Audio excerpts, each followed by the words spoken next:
क्या आपने कभी सोचा है कि एक किसान की ज़िंदगी में कितनी मुश्किलें और सपनों की अधूरी कहानियाँ छिपी होती हैं? क्या आप जानना चाहते हैं कि भारतीय समाज में गरीबी, शोषण और सामाजिक विषमता कैसे एक व्यक्ति की किस्मत को बदल देती हैं? दोस्तों, आज हम आपके लिए लाए हैं हिंदी साहित्य की एक ऐसी टाइमलेस रचना जो इन सभी सवालों का जवाब देती है। हमारे चैनल बुक लवर्स हिंदी में आपका स्वागत है। आज हम मुंशी प्रेमचंद की अद्वितीय कृति गोदान की बात करेंगे। ये सिर्फ एक उपन्यास नहीं, बल्कि भारतीय समाज का दर्पण है, जो आपको होरी के जीवन के संघर्षों से लेकर उसके अधूरे सपनों तक की यात्रा पर ले जाएगा। तो तैयार हो जाइए, क्योंकि आज हम जानेंगे कि कैसे गोदान ने हिंदी साहित्य में अपनी अमिट छाप छोड़ी और कैसे ये हमें आज भी सोचने पर मजबूर करता है। उपन्यास का परिचय। गोदान मुंशी प्रेमचंद का अंतिम और सबसे प्रसिद्ध उपन्यास है, जिसे 1936 में प्रकाशित किया गया। ये केवल एक साहित्यिक कृति नहीं, बल्कि भारतीय ग्रामीण जीवन और समाज के विभिन्न वर्गों के बीच मौजूदा इनइक्वालिटीज़ का जीवन चित्रण है। इस उपन्यास के केंद्र में है एक किसान होरी, जिसका जीवन संघर्ष, गरीबी और सामाजिक शोषण से भरा हुआ है। उसकी सबसे बड़ी आकांक्षा है एक गाय खरीदना और उसका दान करना, जो उसके लिए धार्मिक पुण्य और सामाजिक प्रतिष्ठा का प्रतीक है। कहानी का विस्तार। होरी महतो एक गरीब किसान है जो उत्तर भारत के एक छोटे से गांव में रहता है। उसकी पत्नी धनिया और 3 बच्चे उसकी दुनिया हैं। होरी का जीवन शांति और संतोष से भरा होता है, लेकिन गरीबी और कर्ज के जाल में फंसा होने के कारण उसे कई कठिनाइयों का सामना करना पड़ता है। समाज की सामंती व्यवस्था और महाजनों का शोषण उसकी स्थिति को और भी बदतर बना देता है। कहानी की मुख्य धारा होरी की इच्छा के इर्द गिर्द घूमती है, उसकी गाय खरीदने की लालसा। गांव में गाय को सम्मान और समृद्धि का प्रतीक माना जाता है और एक गाय खरीदना होरी के लिए सामाजिक और धार्मिक महत्व का विषय है। हालांकि होरी की ये इच्छा उसके जीवन के हर पहलू पर असर डालती है और उसके दुखों का कारण भी बनती है। जब होरी बड़ी मेहनत से एक गाय खरीद लेता है, तब भी उसका दुर्भाग्य उसका पीछा नहीं छोड़ता।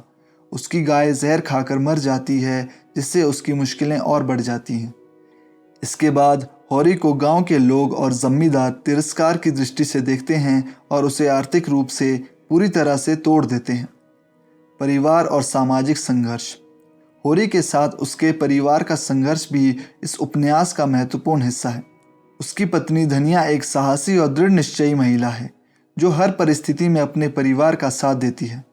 धनिया का किरदार प्रेमचंद की लेखनी में एक मजबूत महिला के रूप में उभरता है, जो न केवल अपने पति की कठिनाइयों का सामना करती है, बल्कि अपने घर की जिम्मेदारियां भी निभाती है। कहानी में होरी का बेटा गोबर भी एक महत्वपूर्ण भूमिका निभाता है। गोबर गांव की गरीबी और शोषण से तंग आकर शहर भाग जाता है। शहर में जाकर वो स्वतंत्रता और सुख की तलाश करता है, लेकिन अंत में उसे महसूस होता है कि शहर की जीवन शैली भी अपने आप में ही उतनी कठिन और इनइक्वालिटी से भरी है। गोबर का शहर जाना और फिर गांव लौटना उस समय के ग्रामीण युवाओं की मानसिकता को दर्शाता है, जो अपने जीवन को बेहतर बनाने के लिए शहरों की ओर भागते हैं, लेकिन अंत में खुद को और भी बड़ी समस्याओं में घिरा पाते हैं। सामाजिक इनइक्वालिटी और शोषण का गहरा चित्रण। प्रेमचंद का गोदान भारतीय समाज की सामाजिक और आर्थिक संरचना पर गहरी चोट करता है। उपन्यास में दिखाया गया है कि कैसे गांव का गरीब किसान जमींदारों और महाजनों के हाथों शोषित होता है। होरी का जीवन केवल गरीबी और कर्ज में नहीं डूबा है, बल्कि वो समाज की सामंती व्यवस्था के अधीन रहकर भी अपनी ईमानदारी और निष्ठा को पूरी तरह से जीता है। प्रेमचंद ने उपन्यास में समाज के हर तबके का बेहतरीन चित्रण किया है, चाहे वो ऊंचे वर्ग के जमींदार हो जो अपने पद का दुरुपयोग करते हैं, या फिर मध्य वर्गीय लोग जो गरीबों के संघर्षों को नहीं समझते।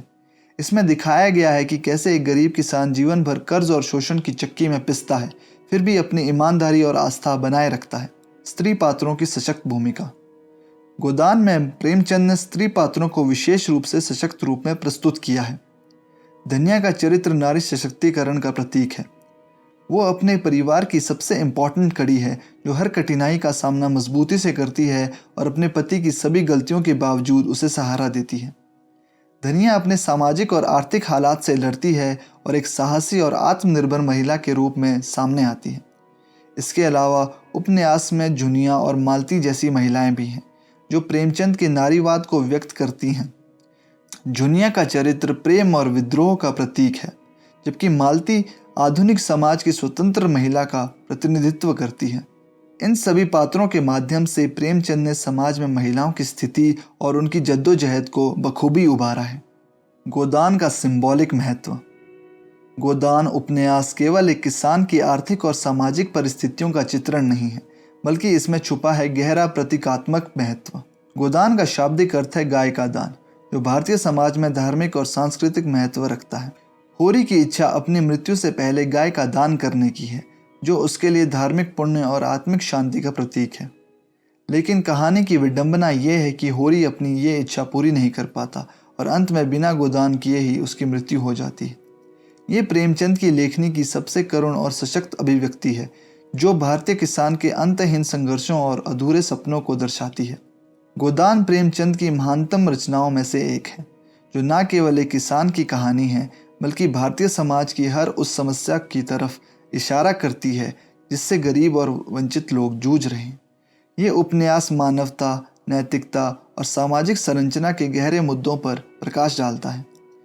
प्रेमचंद की लेखनी में करुणा, सादगी और यथार्थ का एक ऐसा अनूठा मिश्रण है जो पाठकों के मन को छू लेता है और उन्हें सोचने पर मजबूर करता है। अगर आपको ये वीडियो पसंद आया हो तो इसे लाइक करें और हमारे चैनल बुक लवर्स हिंदी को सब्सक्राइब करना ना भूलें। साथ ही कमेंट में बताएं कि गोदान की ये कहानी आपको किस तरह से प्रभावित करती है और इससे आपको क्या सीखने को मिला। ये उपन्यास आज भी हमें ये सिखाता है कि सामाजिक संघर्षों और विषमताओं के बीच इंसान कैसे अपने जीवन को जीता है और अपने आदर्शों को बनाए रखने की कोशिश करता है। हमारे इंस्टाग्राम पेज को भी फॉलो करें, लिंक डिस्क्रिप्शन बॉक्स में मिल जाएगा। मिलते हैं अगले वीडियो में, तब तक के लिए किताबों से दोस्ती बनाए रखें। धन्यवाद।